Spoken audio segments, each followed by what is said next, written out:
অন্ধকারের মাঝে এমন উজ্জ্বল রাজহাঁস তো আমি কোনোদিন দেখিনি। কোথায় গেল কেউ বলতে পারে না। নাকি বাবা এই পালকের রহস্য জেনে গেল? হাঁসের পিঠে সোনার মহল? আগে আমার 3টি কঠিন প্রশ্নের সঠিক উত্তর দিতে হবে। আরে বাবা, মানুষের রূপ বদলাতে কতক্ষণ? এ কি কি স্বপ্ন দেখলাম আমি? এ স্বপ্ন নয়, এ সবই বাস্তব। ভাঙাচোরা জিনিস থাকলে বেচতে পারেন, পুরনো লোহা ভাঙা বাসন ভাঙা থাকলে বেচতে পারেন, সাথে আছে স্বাদের কটকটি। ওরে বাপু, একটু দাঁড়াও। ঘরে কটা পুরনো থালা আর ভাঙা গামলা আছে, সেগুলো নিয়ে যাও।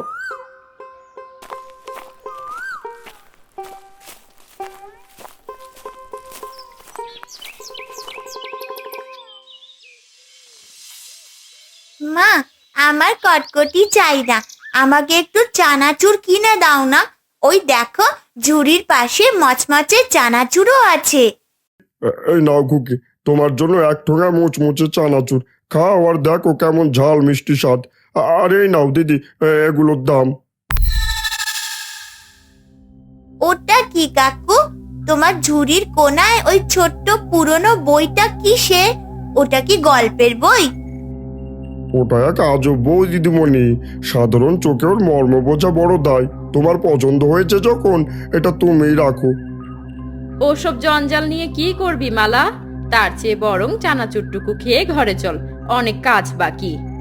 থাক না বৌদি, ছোট মানুষ যখন ভালোবেসেছে নিয়ে যাক। বই পড়লে জ্ঞান বাড়বে, সাথে ভালো কিছু থাকতে পারে। তোমার কথাবার্তা আমি বুঝি না বাপু। নিয়েছিস, বেশ করেছিস, চল এবার।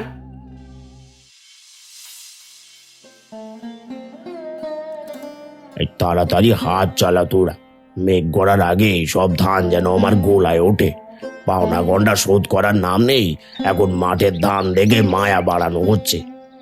ও মহাজন বাবু, দোহাই আপনার, এমন করে আমার পেটে লাথি মারবেন না। রোদ বৃষ্টি মাথায় করে এই ফসল ফলিয়েছি, এখন সব নিয়ে গেলে আমার পরিবার না খেয়ে মরবে। খাজনা দেওয়ার মুরদ না থাকলে চাষবাস করার শখ জাগে কেন শুনি? আবার বড় বড় কথা। এই হরি থাকতে মহাজনের 1 আনা পাও নয় বাকি রাখা চলবে না। হরিদা, তুমি তো সব জানো। আমি তো গত মাসেই সব টাকা বুঝিয়ে দিয়েছি। তখন মহাজন বাবু নিজের হাতে রসিদ দিলেন, আর আজ বলছেন আমি নাকি কিছুই দিইনি। মুখ সামলে কথা বল চাষার বেটা। আমার খাতা বলছে তোর 1 আনা পয়সাও শোধ হয়নি। মিথ্যে কথা বলে পার পাবি না। সোজা আঙুলে ঘৃণা উঠলে আঙুল বাঁকা করতে আমি জানি। আপনারা বেইমানি করছেন, ছলনা করে আমার মতন গরিবের সবটুকু কেড়ে নিচ্ছেন। সৃষ্টিকর্তা সব দেখছেন। মানুষের চোখের জল এভাবে ঝরালে কেউ কোনোদিন সুখী হতে পারে না। ঢের হয়েছে নীতি কথা, এখন এখান থেকে বিদায় না হলে লাঠিয়ালের বাড়ি খেতে হবে। বেশি কথা বললে ধান তো যাবেই, সাথে তোর হাড় গোড় আস্ত থাকবে কিনা সন্দেহ আছে। আমি আজ খালি হাতে বাড়ি ফিরছি ঠিকই, কিন্তু আমার চোখের প্রতি ফোঁটা জল আপনাদের বিচার করবে।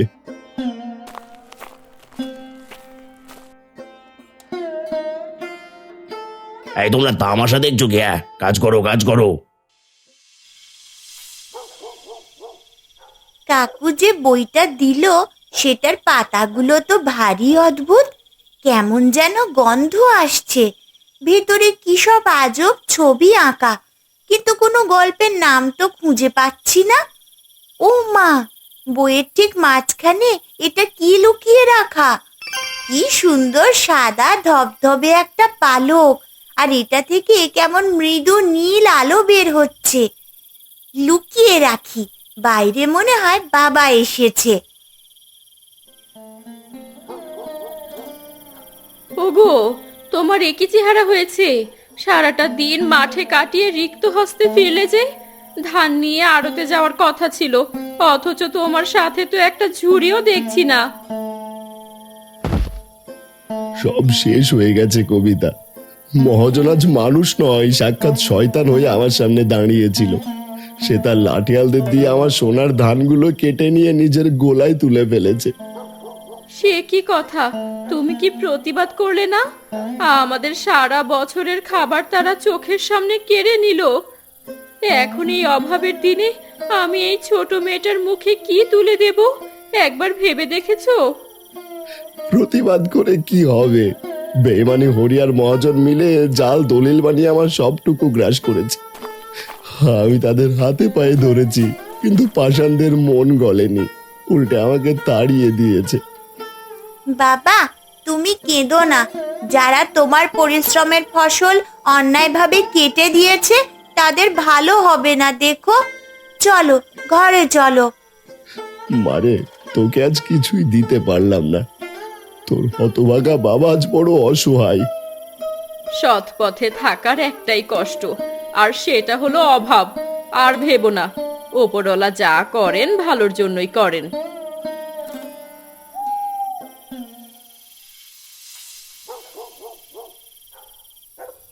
গভীর রাত, কানাই ঘুমাচ্ছে, আর তার স্বপ্নে এক অলৌকিক সাদা আলো দেখা দিচ্ছে। আলোর মাঝখানে একটা বিশাল রাজহাঁস ভেসে তার বিশাল পাখা নাড়িয়ে কথা বলছে। কানাই, চোখ খোলো, ভয় পেও না। আমি কোনো শত্রু নই, বরং তোমাদের এই ঘোর বিপদে সাহায্য করতে এসেছি। তোমার মেয়ে মালা বইয়ের মাঝে যে উজ্জ্বল পালকটা খুঁজে পেয়েছে, সেটা আসলে আমারই ডানা থেকে খসে পড়া এক পালক। তুমি কে? অন্ধকারের মাঝে এমন উজ্জ্বল রাজহাঁস তো আমি কোনোদিন দেখিনি। আমার সব ধান মহাজন নিয়ে গেছে। এখন তুমি কেন আমার ভাঙা কুটিরে দেখা দিচ্ছ? আমি জানি মহাজন তোমাদের ওপরে কতটা নিষ্ঠুর অন্যায় করেছে এবং তোমাদের সব ফসল কেড়েও নিয়েছে। ওই পালকটি আমাকে তোমাদের কাছে টেনে এনেছে, কারণ সত্য আর সততার জয় হওয়া প্রয়োজন। আমাদের বাঁচানোর কি কোনো পথ আছে? কাল সকালে আমার সন্তানের মুখে তুলে দেওয়ার মতো এক মুঠো চালও নেই। দয়া করে আমাদের এই অসহায় অবস্থা থেকে মুক্তি দাও। শোনো কানাই, এখান থেকে অনেক দূরে এক দুর্গম পথের শেষে রয়েছে হাঁসের পিঠে সোনার মহল। সেখানে যদি তুমি পৌঁছাতে পারো, তবে তোমাদের জীবনের সব দুঃখ আর অভাব চিরতরে ঘুচে যাবে। হাঁসের পিঠে সোনার মহল? কিন্তু সেই অজানা পথ আমি চিনব কি করে? আমি তো সামান্য এক চাষি মাত্র। পথটি অত্যন্ত কঠিন এবং মায়াবী জাদুতে ঘেরা, যেখানে প্রতি পদে পদে তোমার সাহসের পরীক্ষা দিতে হবে। যদি নিজের লক্ষ্য স্থির রাখতে পারো, তবে ওই পালকটি তোমাকে সঠিক পথ দেখিয়ে নিয়ে যাবে। আমি রাজি। আমার পরিবারের জন্য আমি কষ্টের সামনে দাঁড়াতেও ভয় পাবো না। তুমি শুধু আশীর্বাদ করো যেন আমি ওই মহলে পৌঁছতে পারি।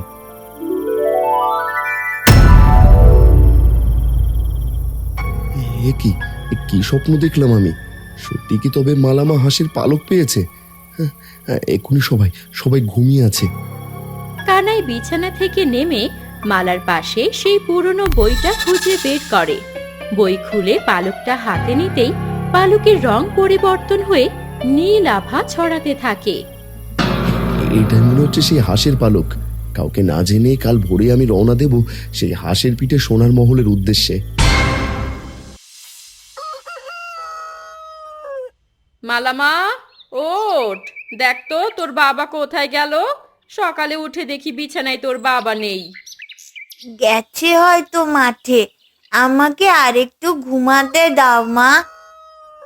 কি রাঁধবো তার নেই ঠিক। একজন সকাল হতেই বাড়ি ছেড়েছে, আরেকজনের ঘুমই ভাঙছে না। তোদের এসব কাহিনী আর ভালো লাগে না আমার। আচ্ছা বাবা, আচ্ছা, আর বকাঝকা করো না। আমি মাঠে গিয়ে দেখে আসি বাবা কোথায় গেছে। এদিকে কানাই গামছায় গুজে সেই পালককে সঙ্গী করে জঙ্গলের পথ দিয়ে হাঁটতে থাকে।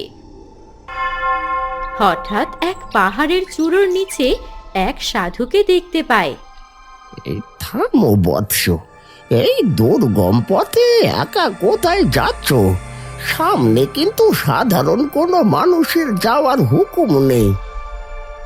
প্রণাম নেবেন সাধু বাবা। আমি আমার পরিবারের দুঃখ মেটাতে সোনার মহল খুঁজছি। দয়া করে আমাকে পথ দেখিয়ে দিন। আমার স্ত্রী সন্তান বাড়িতে আজ অনাহারে দিন কাটাচ্ছে। তোমার ক্লান্ত মুখে বলে দিচ্ছে তুমি অভাবগ্রস্ত। যা আশা করছো একদিন তোমার হবে, কিন্তু সেটাতে অনেক বাধা আর লোভ তোমায় বাধা দেবে, বুঝেছো? আমি ওসব ভয় পাই না। যার পেটে ভাত নেই, যার ফসল অন্যরা জোর করে দখল করে নেয়, তার কাছে কিসের বাধা আর কিসের লোভ? মানুষের কষ্ট আর সুখের সময় ভুল করে অনেক আবেগী কথা বলেও ফেলে। আর যদি সেটা হয়, চলে যা সোজা পথ ধরে, সুখ তোর সন্নিকটে।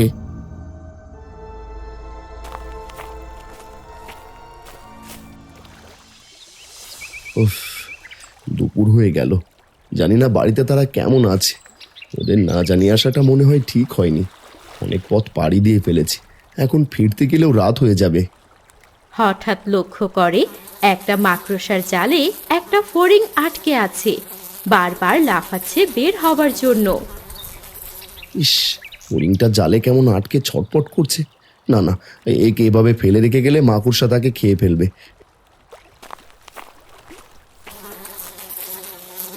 এই নে, তোকে মুক্ত করে দিলাম।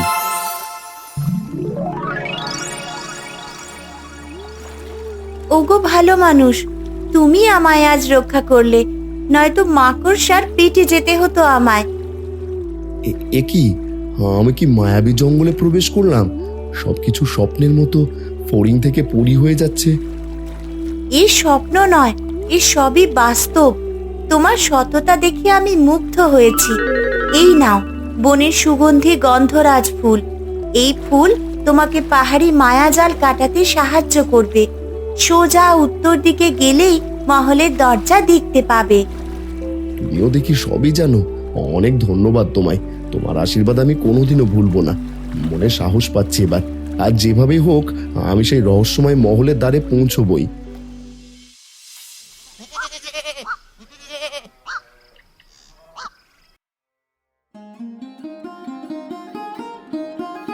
সারাদিন চলে গেল, মানুষটা নিরুদ্দেশ, কোথায় গেল কেউ বলতে পারে না। এখন আমার কি হবে গো? কাঁদিস না লা, হয়তো কোথায় কাজ পড়েছে তাই দেরি হচ্ছে। এভাবে কাঁদলে মেয়েটারও অসুখ করবে। আসবে, অপেক্ষা কর, কাঁদিস না। সন্ধে হয়ে আসছে, বাড়ি যাই গো। সেখান থেকে একে একে সবাই চলে যায়। মালা দাওয়া থেকে উঠে ঘরে সেই পুরনো বইটা খোলে, দেখে বইয়ের ভেতর পালকটা নেই। এ কি, আমার পালকটা কোথায় গেল? এ হতে পারে না। কেউ কি তাহলে ঘরে ঢুকে চুরি করলো পালকটা? নাকি বাবা এই পালকের রহস্য জেনে গেল? এ কি? আমি কোথায় এসে পড়লাম? সবকিছু ঘুটঘুটে অন্ধকার কেন? হে জাদুর পালক, আমায় পথ দেখাও।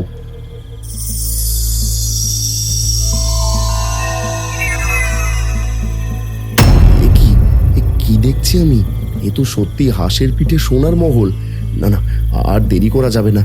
আমাকে এক্ষুনি মহলে প্রবেশ করতে হবে।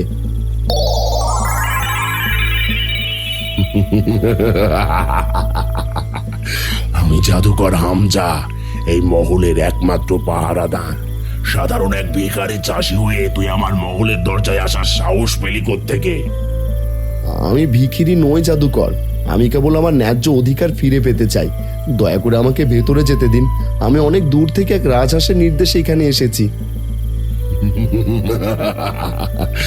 ভেতরে যাওয়ার পথ এত সহজ নয়।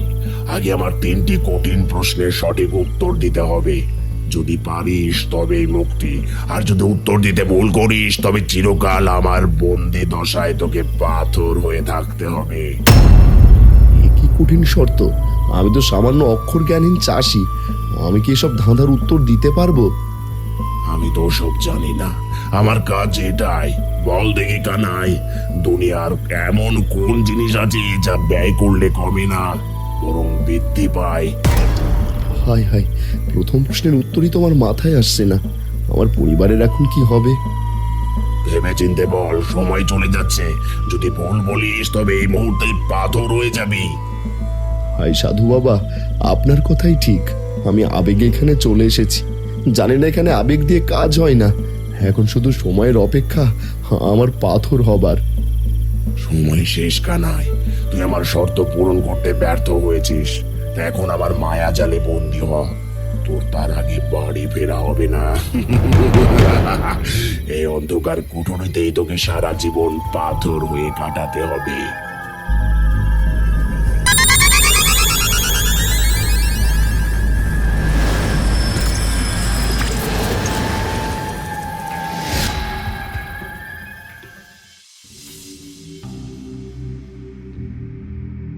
সর্বনাশ হয়ে গেছে রে।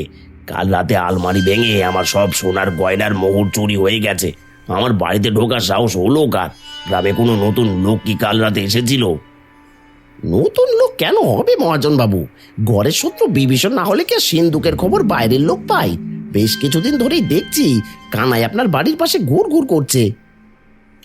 বুঝতে পেরেছি, খাজনা না দেওয়ায় আপনি ওর সব ফসল কেটেছেন, আর তাই হয়তো আপনার ঘরে শিক কেটেছে। কাজটা আমি করলাম ঠিকই, কিন্তু হরিদা দেখে চমৎকার চাল চালছে। এখন সপ্তাহে কানাইয়ের ঘাড়ে চাপিয়ে দিতে পারলেই আমার কেল্লা ফতে, আমাকে আর কেউ ধরবে না।